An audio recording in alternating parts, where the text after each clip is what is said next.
అండి మీరందరూ పొగాకు పంటను చూసే ఉంటారే. సాధారణంగా పొగాకు పంట అనేది మనకు అనారోగ్యం తెచ్చిపెడుతుందని మనందరికీ తెలుసు. కానీ అదే పొగాకు పంట మన పంటలకు ఆరోగ్యం తెచ్చిపెడుతుందని మీకు తెలుసా? కథాంశాలు ఏంటంటే మన ఐటీకే సిరీస్ డే 13 పార్ట్ లో భాగంగా ఈ రోజు మనం టొబాకో డెకాషన్ కోసం అయితే చెప్పుకోబోతున్నాం. ప్రధానంగా మనం ఇంట్లో మన తాతయ్యలు లేదా అమ్మమ్మలు లేదా నాన్నమ్మలు వాడేసినటువంటి పొగాకుల యొక్క చివరి భాగాల్ని మనం 1 కేజీ వరకు అయితే కలెక్ట్ చేస్తాం. ఈ యొక్క తెచ్చినటువంటి కేజీ పదార్థాన్ని ఒక 10 లీటర్ల నీటిలో నానబెట్టి దాన్ని అరగంట పాటు అయితే మరగబెడతాం. మరగబెట్టిన తర్వాత దాన్ని దించేసి నెమ్మదిగా వాటర్ యాడ్ చేస్తూ అయితే కూలింగ్ చేస్తాం. కూలింగ్ చేసిన దానికి ఓవరాల్ గా ఒక 100 లీటర్స్ అయితే మేకప్ చేస్తాం.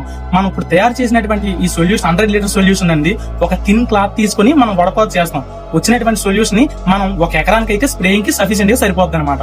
సో ఇందులో మనం తీసుకోవాల్సినటువంటి జాగ్రత్తలు ఏంటంటే స్ప్రేయింగ్ చేసేటప్పుడు మన శరీర భాగాలు మొత్తాన్ని కూడా కవర్ చేసుకోవాలన్నమాట. అదే విధంగా పంట డ్యూరేషన్ మొత్తానికి కూడా కేవలం ఒకసారి మాత్రమే స్ప్రే చేయాలి. ఎక్కువ సార్లు స్ప్రే చేసినట్లయితే మన నేచురల్ ప్రెడేటర్స్ అన్ని కూడా చనిపోయే అవకాశం ఉంది. దాంతో పాటుగా మనం ప్రిపేర్ చేసినటువంటి ఈ టొబాకో డెకాషన్ అనేది ఎక్కువ కాలం పాటు స్టోర్ చేయకూడదు. కేవలం 2 రోజులకు మాత్రమే ఇది పరిమితం.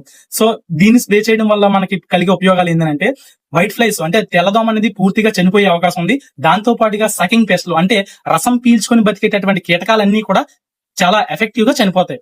Thanks for watching.